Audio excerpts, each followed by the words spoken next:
ఇవాళ మెడికల్ కాలేజీల గురించి మాట్లాడుకున్నాం.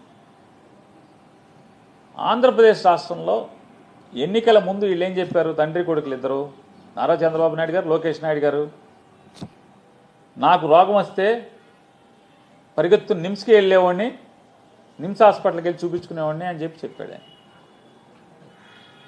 వైద్యం అనేది ప్రభుత్వ ఆసుపత్రుల్లో ఉచితంగా ఉంటేనే అద్భుతమైంది. మేము రాగానే గవర్నమెంట్ హాస్పిటల్ అన్నీ కూడా అద్భుతంగా చేస్తాం.